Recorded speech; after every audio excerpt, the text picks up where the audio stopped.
Hey friends, Ram Man here. We're getting ready to ship out this kit. This is on an older model. People are keeping their trucks now. Trucks got 80 grand and 90 grand and 117 big dually loaded, some dude told me. But anyway, people are keeping their buggies or whatever because they like them, putting a little bit of money in it. Yeah, so this is an old 96.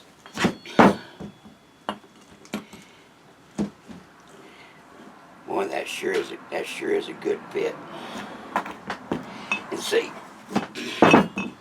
these lock and hub kits, boy, they change everything drastically. Cause you go to a two-wheel drive. See, that thing you've been driving around is basically full-time four-wheel drive. Ain't no power applied to it, but you're still dragging that shit around.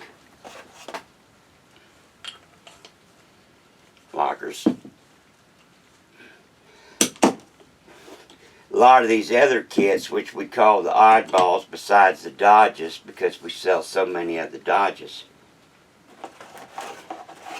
Sometimes I can check each one, and that's what I'm doing today, showing you guys this. Three specialty kits are going out today.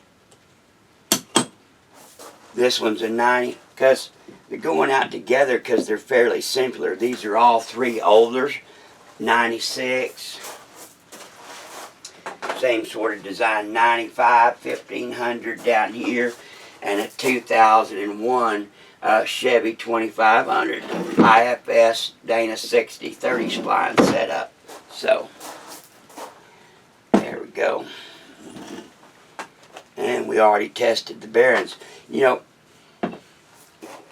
lock and hubs of the past, they always had just the one shaft support bearing on the backhand side, about a 12 millimeter like a modern Ford Super Duty. But I have one on the rear and a big one in the front too, right there, so that it stabilizes that shaft. You can see the bearing marks from testing that shaft. See the bearing riding right there and right there. You know, all designs in the past, including Arthur Warren from 48 from messing around with the Jeeps. That's the ones that were first done. Warren was messing around with them Jeeps after the war. And he's the first one that came out with lock and hubs. But everybody on a cost basis, see, they've always relied on that inner bearing to do the job, and then the bushing or built-in bearing of the locker to support that shaft on that. Now it doesn't take much, because just like a spindle assembly, old spindle technology, remember your inner bearing takes almost all the load, and that's why that inner bearing is much bigger than typically the outer. Yeah, that's one of the reasons. But if you got two bearings in that hub, great big old wide bearings, it really stabilizes that shaft and makes it last a long time. Let me see right here. See what I mean? You get a picture. I test the fitment.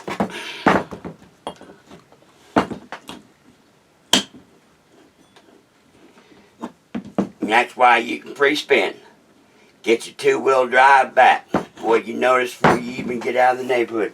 See our bearing marks? Pew, pew, right there.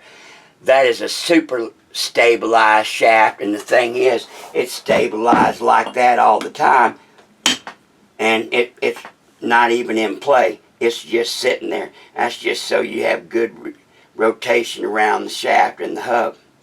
And so then when you do have it in full-wheel drive, you have a super good shaft stabilization. You don't have any wobble out here on the end at all like you would with the factory.